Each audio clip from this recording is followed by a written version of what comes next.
श्री कृष्ण कन्हैया लाल की जय। श्री निजानंद स्वामी की जय। श्री प्राणनाथ प्यारे की जय।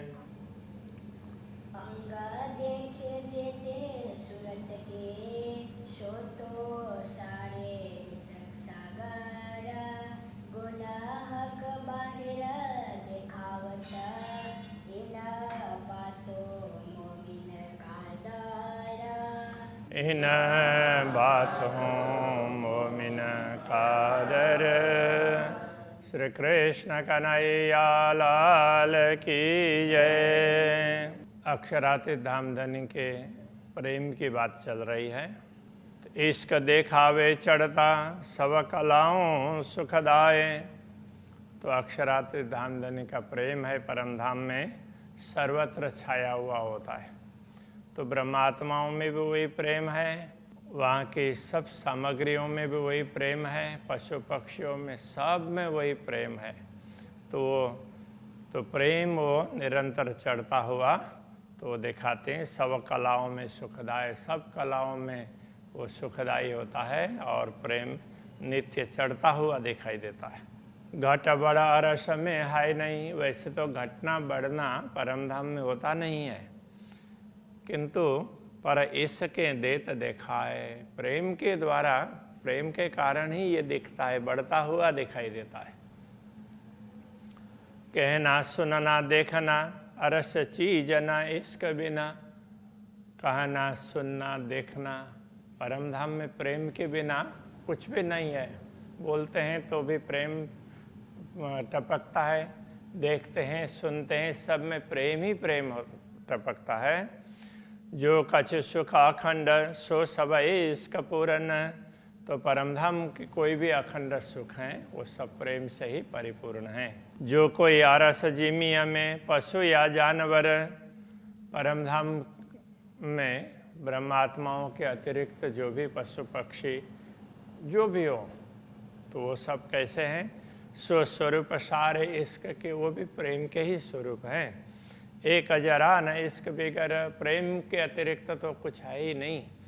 जो भी परम धाम के सामग्री है सब प्रेम की ही है। अक्षरातीत धामधनी का प्रेम सर्वत्र इस प्रकार व्याप्त है। अब उदाहरण दे रहे हैं। दुनी पंखी बिछवा ना सहे वह आगे ही उड़े अरवाह। दुनिया में एक छोटा सा पक्षी होता है, वो भी दूसरे पक्षी उसका परस्पर वो उनका प्रेम है। तो एक मरता हो तो उसका वियोग सहन नहीं कर पाता, दूसरा भी मर जाता है। जैसे रामायण लिखा गया तो वाल्मीकि जी देख रहे थे कि तालाब में क्रौंच पक्षी दोनों प्रेमालाप में थे। तो एक व्याधा ने आकर के तो एक को मार दिया। तो दूसरे ने उसको देख करके, तो उसको मरते हुए देख करके उससे मरने से पहले उसने अपने प्राण छोड़ दिए। तो उनको लगा कि उनको लगा कि ये व्याधा कितना निर्दयी है। तो उसमें उनसे अंदर की उनकी करुणा है वो शब्दों के रूप में बाहर निकले। तो वो पहले काव्य बना। तो ऐसा माना जाता है। यत् क्रौंच मिथुनादेकम अवधि काम मोहितम। तो मां निषाद प्रतिष्ठाम त्वाम अगम शाश्वती समा। ऐसा करके ये श्लोक का श्लोक की प्रथम पंक्ति है और वो पहले बोली थी वो दूसरी पंक्ति है। तो उस प्रकार की बात ये कहते हैं कि यहाँ पर पक्षी भी एक दूसरे का वियोग सहन नहीं कर सकते। वो दूसरे के वियोग की पीड़ा तो सहन नहीं कर पाते हैं, वो उससे पहले ही मर जाना चाहते हैं। गिरता है आकाश से होता है पुरजा पुरजा। तो वो आकाश में उड़ रहे हों तो भी वो गिर करके तो वो उन शरीर उनका टुकड़ा टुकड़ा हो जाता है। ये पंखी प्रीत दुनिया की होशी अरस के कैसे जानवर, ये दुनिया के पक्षियों का ये प्रीत है तो परमधाम में कैसा प्रीत होगा, परमधाम के पक्षियों में, पशुओं में। ये नेमुना इतना बने और बताइए क्यों कर, जब उसका उदाहरण ही दुनिया में नहीं बन सकता है तो बताएं कैसे। पूरा असल झिमी बराबर और उज्ज्वल ज्योत प्रकाश, परमधाम की पूरी भूमि है वो प्रकाश से परिपूर्ण है, वो प्रकाश प्रेम का ही है, ये कहना चाह रहे हैं। कहो कम ज्यादा न देखिए और ज्योत भरे अवकाश, तो प्रकाश कहीं भी कम हो कहीं ज़्यादा हो ऐसा लगता नहीं, सर्वत्र प्रकाश छाया हुआ है, तो वो प्रकाश प्रेम का ही है, तो प्रेम ही तो छाया हुआ है, ये कहना चाह रहे हैं। पशु पंखी सब में पूर्ण, दिल छाया पूर्ण बन, तो पशु पक्षी भी पशु पक्षी में भी वही प्रेम परिपूर्ण है और वो जैसे चाहते हैं अक्षरातीत धामधनी, उसी प्रकार से वन उपवन वगैरह हैं तो उनमें भी वो प्रेम ही छाया हुआ है। इन जिमी पशु पंखियों जिक्र करे रोशन, तो परमधाम की भूमि के पशु पक्षी हैं वो सब हमेशा जिक्र करते हैं, जिक्र मतलब स्मरण करते हैं, तो अक्षरातीत धामधनी के प्रेम का ही स्मरण करते हैं। हाँ, जिक्र करे रोशन, तो वो प्रकाश का जिक्र करते हैं, मतलब वो प्रेम का प्रकाश। हाँ, और आशिक वाहे दत्त के इनों बड़ी पहचान, तो परमधाम के जो वाहिद का मतलब अद्वैत भूमिका परमधाम के इस प्रकार के जो भी आशिक हैं, केवल ब्रह्मात्मा ही आशिक नहीं, सारे ही आशिक हैं अक्षरातीत धामधनी के। इनों बड़ी पहचान, इनकी सबसे बड़ी पहचान यही है कि एक खूब खिलौने हक के मुख मीठी सुनावे बान, तो ये सब अक्षरातीत धामधनी के खिलौने ही हैं, तो उनको रिझाने के लिए है। वो सब अक्षरातीत धामधनी जैसा चाहते हैं उस हिसाब से उनको प्रकट करते हैं और वो धामधनी का ही गुणानुवाद करके उनको रिझाते रहते हैं। तो ये खूब खुशहाली, खूब खिलौने, इसलिए ये कहे हैं मुख मीठी सुनावे बाना, अपने वाणी से, अपने मुँह से मीठी वाणी सुनाते हैं। खूबी खुशहाली पूर्ण, ऐसी ये पूरी खूबी खुशहाली है, मतलब ये प्रसन्नता को बढ़ाने वाले हैं। सुंदर शोभा चित्रामन, तो इनकी शोभा बड़ी सुंदर है। चित्रामन का मतलब चित्र विचित्र, उनके जैसे पशुओं के रोम वगैरह, बाल वगैरह हैं तो वो अलग अलग रंग के मिलेंगे, पक्षियों के पंख वगैरह हैं वो अलग अलग रंग के मिलेंगे। नयन श्रवण या चोच मुख गान करे निष्दिन, वो नयन से हो, श्रवण से हो, चोच हो, चोच, तो सब में विचित्रता है और वो निष्दिन अक्षरातीत धामधनी के प्रेम का ही गायन करते हैं। इश्क इनों के क्यों कहूँ जो हक के पिलायल, इनमें कितना प्रेम है वो क्या बोले, तो अक्षरातीत धामधनी ही नहीं तो उनको प्रेम पिलाया है, तो वो कम तो पिलाएंगे नहीं।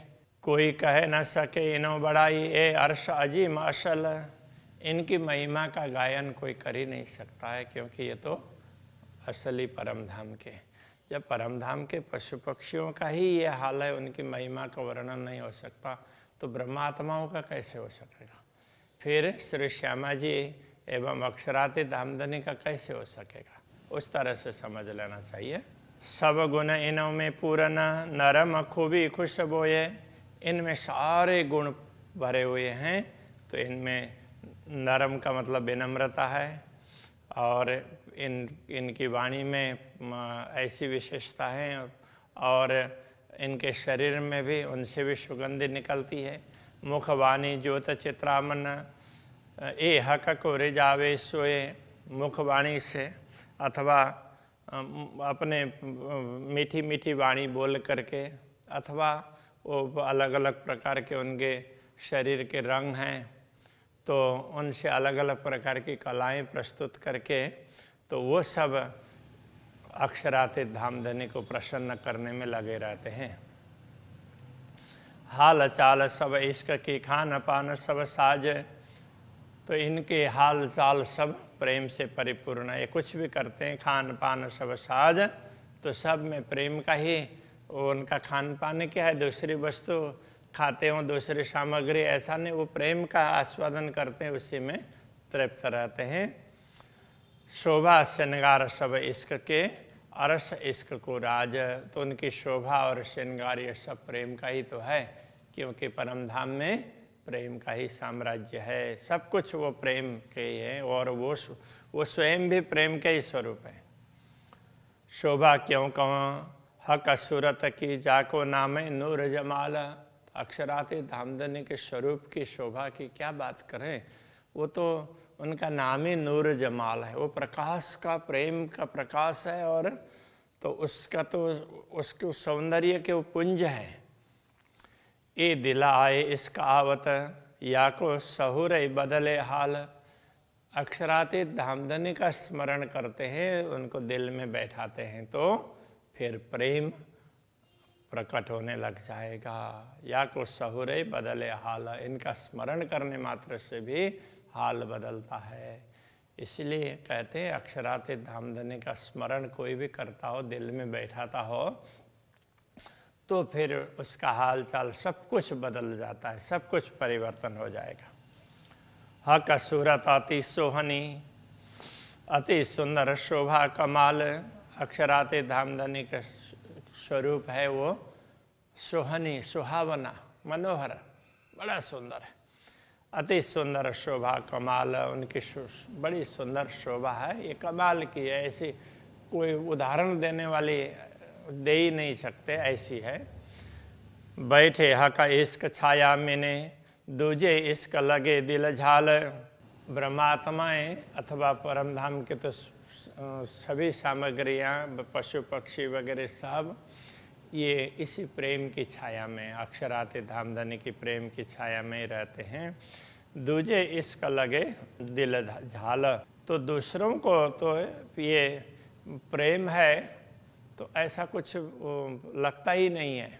एक तो ये भाव इसका निकलेगा, दूसरा ये है, तो एक और से तो ये प्रेम कैसा है, शीतल छाया प्रदान करता है।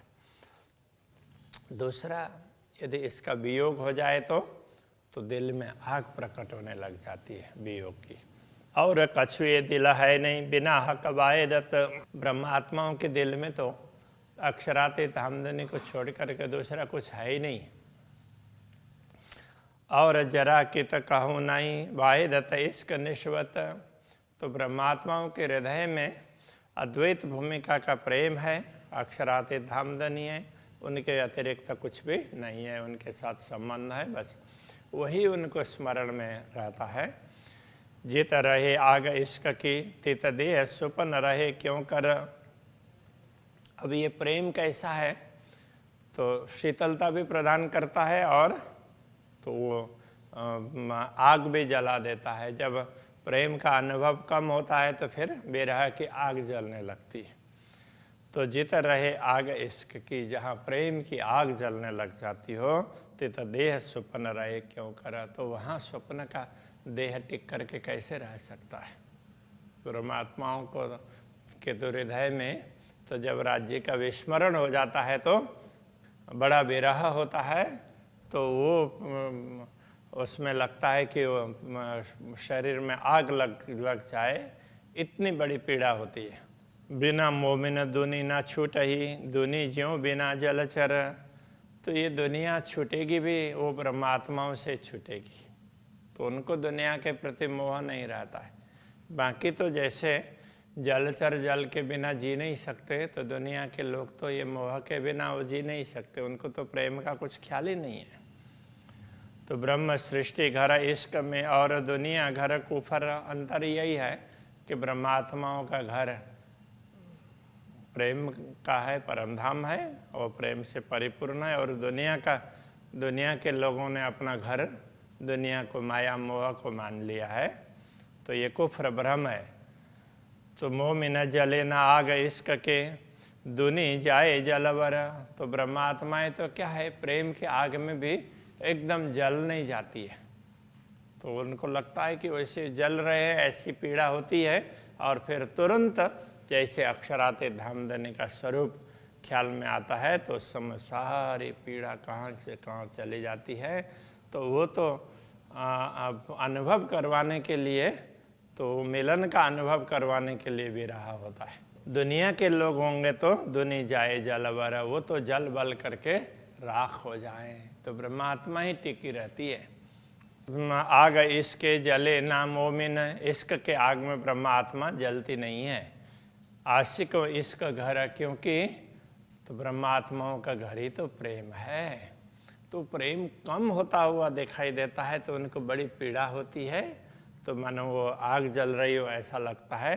तो फिर जैसे ही वो प्रेम का अनुभव होता है तो फिर तो सारी पीड़ा शांत होती है, तो इतना आनंद आता है उस समय, वो सारी पीड़ा कहाँ के कहाँ चली जाती है, एक नया प्रकार का आनंद आता है। इसलिए कहते हैं एता इश्क तेरे विरह में तो कौन, एक एता सुख तेरे विरह में तो कौन सुख हो से विहार।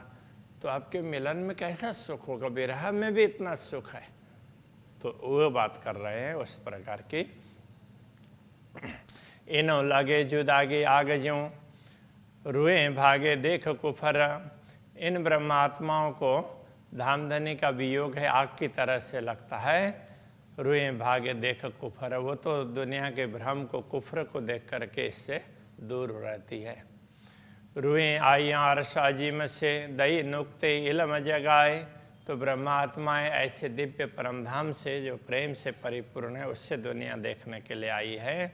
दुनिया को देख करके भूल गई, इसलिए दई नुक्ते इल्म जगाए। नुक्ता इल्म तो परमधाम का छोटा सा अंश ज्ञान का, तारतम ज्ञान, तो उसने इनको जागृत कर दिया, बहुत छोटे से अंश नहीं। और उम्मीदां सब छोड़ के हक के अपने लैया लगाए। तो उनको और उम्मीदां सब छुड़ाए के, उनको दुनिया की कोई उम्मीद रहने नहीं दी। तो जैसे ही जागृत कर दिया तो दुनिया का मोह उनसे छूटी गया है। इसलिए अक्षरातीत धामधनी ने उनको अपने आप में ही लगा लिया, अपने में ही अपने साथ जोड़ लिया। वस्त्र भूषण सब इश्क के, इश्क सेज्या से नगार। इसलिए ब्रह्मात्माओं का वस्त्र आभूषण सेज्य सब कुछ उस प्रेम का ही होता है। हक इश्क हक खिलवत, रुए हादि हक भरतार। तो ब्रह्मात्माओं को मिलन का सुख होता है तो वो भी प्रेम का ही है, धामधनी से मिलन का। रुए हादि हक भरतार, तो ब्रह्मात्माएँ श्री श्यामा जी और अक्षराते धामधनी का मिलन है, वो सब प्रेम का ही है। जुगल स्वरूप जब बैठता इश्क जाने दिल की सब। जब अक्षराते धामधनी मूल मिलाव में विराजमान होते हैं तो ब्रह्मात्माओं को वो सबके दिल के प्रेम को जानती, इश्क जाने दिल की सब। तो ब्रह्मात्माएं भी श्री राज्य के अंदर के प्रेम को समझती है और श्री राज्य भी ब्रह्मात्माएं के प्रेम को समझते हैं। इश्क बोल काढ़े जिन हेत को। अक्षरातीत धामधनी किसी एक ब्रह्मात्मा को भी प्रेम से कुछ बात करते हैं तो दूसरे सारे ब्रह्मात्माओं को वो सुख प्राप्त होता है। उत्तर पावे दूजा दिल, तब दूसरे को भी लगता है कि मुझे ही उत्तर दिया है, ऐसा लगता है। युगल स्वरूप इत बैठत, परमधाम में जब मूल मिलाव में युगल स्वरूप बैठते हैं तो दो दिल की पावे मोमिन। तो श्री राज्य और श्यामा जी के हृदय की बात ब्रह्मात्माएं भी समझ जाती है। एक वचन मुख बोलते पावे पड़ उत्तर आधे सुकन। के अक्षरातीत धामधनी तो क्या है कि ब्रह्मात्माओं ने एक वचन बोला तो आधा भी पूरा नहीं हुआ, इतने में तुरंत उनके भाव समझते हैं और उत्तर दे देते हैं। तो उनको ऐसे तुरंत उनको उत्तर प्राप्त होता है। इश्क बोले सुने इश्क सब इश्क की विशाता। परमधाम की सारी सामग्री प्रेम से परिपूर्ण है, बोलना चलना सब कुछ प्रेम से, प्रेम ही प्रेम है। जो गुज दिल मासुक की सो आशिक से जानी जात। तो अक्षरातीत धामधनी के हृदय में जो प्रेम का रहस्य भरा हुआ है वो ब्रह्मात्मा ही समझ सकती है। अभी यहीं रखते हैं। तो श्री कृष्ण कन्हैया लाल की जय।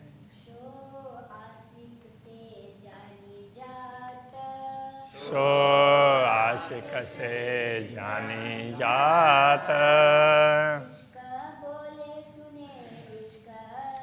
इश्क बोले सुने इश्क,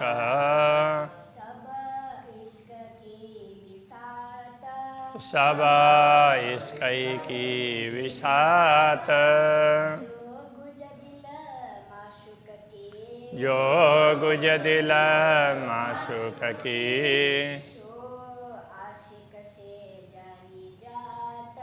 जो आशिक से जानी जात।